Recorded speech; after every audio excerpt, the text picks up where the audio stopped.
मुलांच्या शाळेचे पण आता सरकारनं लावकर करून टाकले. आम्ही पण तुम्हाला तशी शिक्षा नाही करत जशी आमचे गुरुजी आम्हाला करायचे. बरोबर तसं त्यांनी सांगितलं आता तसं तुमचं राहिलेलं नाही. तुम्हाला सगळ्या सोयी सुविधा मिळालेल्या आहेत. तर या सोयी सुविधांच्या माध्यमातून तुमचा विकास पूर्वी तुम्हाला सांगतो आठवलं म्हणून प्रथम सत्रामध्ये 2 घटक चाचण्या असायच्या, द्वितीय सत्रामध्ये 2 घटक चाचण्या असायच्या. बरोबर आहे. कसं केपी राठोड सर आलेले तिथं तर आपण पूर्वी प्रथम सत्रात 2 घटक चाचण्या, द्वितीय सत्रात 2 घटक चाचण्या, पुन्हा प्रथम सत्र वेगळी, द्वितीय सत्र वेगळी, 10वीच्या मुलांसाठी सराव परीक्षा वेगळी. हे तर आहेच आहे. पुन्हा स्वाध्याय प्रथम सत्रात 10 स्वाध्याय पूर्ण करा, द्वितीय सत्रात 10 स्वाध्याय पूर्ण करा. सतत लिहिणं मुलांचं असायचं आणि तुम्ही लिहिलेलं तपासण्याचं काम आमच्याकडे असायचं. तुम्ही आता लिहिता किती आणि ओघामध्ये तपासण्याचा नंतरचा विषय झाला. लिहिण्याचं कमी झालं. लिहिण्याचं कमी झालं. तुम्ही म्हणतात सर आम्ही असं जुने मुलं म्हणतात आम्ही लिहून आमचे हात हे झाले तर असं लिहिण्याचं काम करून आम्हाला कॉम्प्युटरवर काम करतो. न लिहिता नुसतं बोलतं चालवलं आमचं लिहिणं होतं किंवा मोबाईलवर नुसतं आता स्पीकरवर बोलत तर आम्हाला लिहायचं. ते साधनं बदलले, परिस्थिती बदलली, काळ बदलला. तर ह्या सगळ्या परिस्थितीमध्ये मानवी जीवनाचे काही जे महत्त्वाचे मूलभूत मूल्य आहेत त्या सगळ्या गोष्टींची खूप आवश्यक नितांत आवश्यकता आहे तुम्हाला आम्हाला सर्वांना. पहिली महत्त्वाची गोष्ट आपलं आरोग्य चांगलं असलं पाहिजे. तुमचं सर्वांचं आरोग्य चांगलं असलंच पाहिजे. आज अशी परिस्थिती प्रार्थनेमुळे ऊन जास्त पडलं तर चक्कर येऊन पडतात. आरोग्याला तुम्ही वाढले, तुमचं आरोग्य चांगलं असलं पाहिजे, तुमची मानसिकता छान असली पाहिजे, तुम्ही प्रसन्न आणि आनंदीच असलं पाहिजे. अभ्यास करताना केलेला अभ्यास तुमच्या लक्षात राहायला पाहिजे. आई वडिलांचा आदर करता आला पाहिजे, मोठ्यांचा सन्मान करता आला पाहिजे. चिडचिडपणा आम्हाला पालकून भेटतात आणि म्हणतात सर काही करा या पोराला असं काही करा. ते घरी ऐकतच नाही. सतत मोबाईल पाहता, अभ्यासाचं तर नावच नाही आणि याला काही सांगा हा ऐकतच नाही असं म्हणतात. तर ही जी मूलभूत मूल्य आहेत ना आपले जीवनातले हे सगळे खूप महत्त्वाचे. तुम्ही ऐकलं पाहिजे, बोललं पाहिजे, संवाद साधला पाहिजे, चिडचिड कमी केली पाहिजे, मोठ्यांचा आदर सन्मान ह्या सर्व गोष्टी तुमच्या जीवनामध्ये असाव्यात असल्या पाहिजे. आता या ठिकाणी बोलत असताना आता सुभेदार मॅडम देखील त्यांच्या वर्गाला शिकवायला होतो, श्री रोडगेसरांच्या वर्गाला शिकवायला होतो. खूप छान त्यांनी मराठीचं इतकं छान मी शिकवलं. आज मला पहिल्यांदा कळलं तर मी मराठीमध्ये शिकवलं चांगलं म्हणून. इतकं छान सरांनी त्या ठिकाणी कोणते धडे होते ते धडे त्यांचे लेखक कवीच्या नावासकट जेव्हा सांगू लागले तेव्हा मी पण थोडा भूतकाळात गेलो आणि वर्गात शिकवताना ते धडे मला आठवायला लागले. यदुनाथ सत्याचा धडा, त्याच्यानंतर ते गायगाणीचा धडा, तर ते शिकवताना त्याच्यामध्ये पण मी असा तल्लीन होऊन गेलो. रमतो आम्ही एक धडा जमलो 3-3 दिवस चालायचं. तर ते सगळ्या भूतकाळामध्ये सरांनी मला नेलं.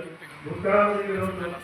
तुम्ही देखील विद्यार्थी तुमच्यासाठी सर्व सर मुद्दा तयारी करून तुमच्या समोर उपस्थित असतात. ते काय शिकवतात ते मन लावून ऐकलं पाहिजे आणि आपण थोडंसं आपल्या व्यक्तिमत्व चांगलं घडून घेतलं पाहिजे.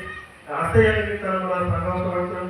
सुभेदार मॅडमच्या वर्गाला शिकवायला होतो त्या जेव्हा बोलू लागल्या त्यावेळेस मग त्या कुठं बसत होत्या वर्गामध्ये, कोणत्या मार्गावर कसं मी हाजरी घेत असायचो, मग कोणत्या मुली कशा बोलायच्या आणि कसं रागवायचो हे सगळं मला ते आठवू लागलं त्यांचं देखील. हे आहे आपल्या शाळेमध्ये. खरं म्हणजे तुम्ही सांगताना माझ्या गुणांचं खूप कौतुक केलं, परंतु आपल्या शाळेमध्ये सगळे शिक्षक खूप गुणवान आहेत. अक्षर कसं चांगलं काढावं लिंबेकर सरांकडून शिकलो. लिंबेकर सरांचं हस्ताक्षर, हिशोब सगळा कसा असावा आम्ही केपी राठोड सरांकडून शिकलो. केपी राठोड सर आपल्या शाळेमध्ये आता निवृत्त झालेले आहे पण त्यांच्यासोबत आम्ही काम केलेलं आहे. आपल्या शाळेचे उदाहरण म्हणून 1-2 शिक्षकांची नावं घेते. के देशपांडे सरांनी खूप लागलो तसे सोबत राहिलेलो. हाजरी कशी करावी, हाजरी कशी लिहावी, वर्ग शिक्षकांना खरं म्हणजे त्यांचं खूप तयारी करत वगैरे तुमच्यासाठी या ठिकाणी तयारीनिशी येत राहिलं.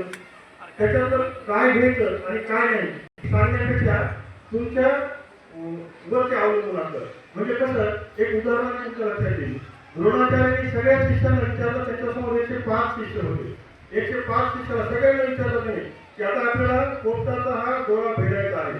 सगळ्यांना विचारलं. इकडे म्हणाले तुला काय दिसतं ते सांगितलं झाडाची भाजी, मला पान दिसतं, मला पोपट दिसतो. अर्जुनाला बोलावलं तेव्हा त्यांनी सांगितलं मला फक्त त्या पोपटाचा डोळा दिसतो, बाकी काही नाही. धनुर्विद्या आत्मसात केली कारण ती आत्मसात करण्याची त्याची पण स्वतःची तयारी होती म्हणून त्याला ती आत्मसात झाली. विद्यार्थी शिकवतो आपण सगळ्यांना पण सगळे विद्यार्थी सारखे घडत नाही. ज्यांनी मन लावून ती गोष्ट ग्रहण केलेली आहे तोच विद्यार्थी चांगलं घडतो. आणि जीवनामध्ये कोणतंही काम साधं नसतं. साध्या गोष्टी सुद्धा मन लावून करायच्या असतात. एक उदाहरणाने मी ते सांगतो आणि मग माझं भाषण सांगतो की जीवनामध्ये रानावनामध्ये राहणारी माता शबरी ही ती निरक्षर होती. तुमच्यासारखी माझ्यासाठी कोणत्या शाळेत ती शिकत नव्हती किंवा कोणत्या शाळेत ती गेलेली नव्हती, शिकलेली नव्हती. ही माता शबरी काय करायची, ऋषीमुनी ब्राह्ममुहूर्तावर उठायचे असं लिहिलेलं आहे बघा पुस्तकामध्ये. ब्राह्ममुहूर्त कशाला म्हणतात? सूर्योदयाच्या पूर्वी 1.5 तास. आपण सूर्योदयाच्या पूर्वी उठतो का? उठत नसतं तर उठलं पाहिजे, चांगल्या सवयी आहे का?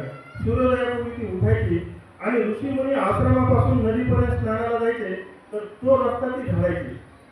आणि तो रस्ता झाडत असताना तिच्या मनातला भाव काय होता की त्यांच्या पायाला काटे टोचू नये, खडे टोचू नये. आणि ती रस्ता झाडत असताना म्हणायची काय की इथून ह्याच्या पायाला काटा टोचू नये, ह्याच रस्त्याने एक ना एक दिवस माझा राम येईल आणि तो मला भेट देईल.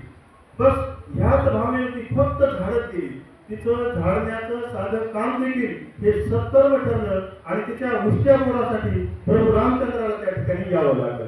काम कोणतंही साधं नसतं, साधं काम सुद्धा आपल्या सकारात्मक भूमिकेमधून ते महान होतं. असं हे उदाहरण तुमच्या समोर माता शबरीचं आहे.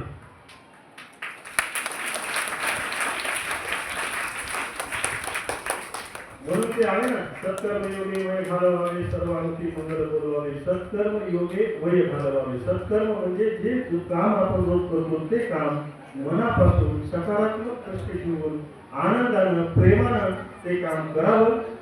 मग ते काम साधं लहान असो, मोठा असो, दुसऱ्याचा असो, माझा असो, कोणाचाही असो, हे काम भगवंताने माझ्या वाट्याला दिलेलं आहे, ते मला करायचं. अशा मनापासून त्या केलेल्या कामामुळे काय होतं? सत्कर्म योगे वय घालवावे. आपलं वय अशाच सत्कर्मामध्ये घालावं. मग काय होतं? सर्वामुखी मंगल बोलवावे आणि मग सर्वांच्या मुखामुखी मंगलता देखील तुमच्या वाट्याला येते. असा आशयाचा हा काव्यपंक्तीचा आशय आहे. तुम्ही सर्व विद्यार्थी शांततेने ह्या सगळ्या गोष्टी ऐकून घेतला. सेवा गौरव समारंभाच्या निमित्तानं माझ्या बालक शिक्षक संघाच्या वतीने या ठिकाणी सेवा गौरव झाला. जवळपास 33 वर्षापासून मी शाळेत या प्रशालेत या परिसरात वावरतो. खरं म्हणजे मला किरण देशपांडे सरांच्या सानिध्यात मी जास्त आहे, बरोबर आहे. तुम्हाला सर्वांना माहिती आहे. तर त्यांनी मला 2-3 दिवसापासून सांगितलं की आता काही बोलायचं नाही, तुम्ही जास्त काही बोलायचं नाही. ते काय करायचं शाळेत ते आम्हाला सांगा, आम्ही बघणार आहोत वगैरे, तुम्ही काय करायचं नाही. आणि तुम्ही थोडं निवांत राहायला असं का बरं, सारखी तकतक करायची नाही, काही तकतक करायची नाही. हे सगळ्या गोष्टी व्यवस्थित बघा. हे सगळं बरोबर आहे, पण तरी सुद्धा 9:45 वाजता इथं 9:45 वाजता पटकन चालायचं भाई, पटकन जेवायला बसायचं, पटकन गाडी काढायची, पटकन यायची. इथं आल्यानंतर काही काम जरी नसत नाही आणि सही झालीच पाहिजे, सही करून यायची. ही जी धावपळ गडबड ह्या सगळ्या गोष्टी आहेत ना, तर त्या आता उद्यापासून सांगते.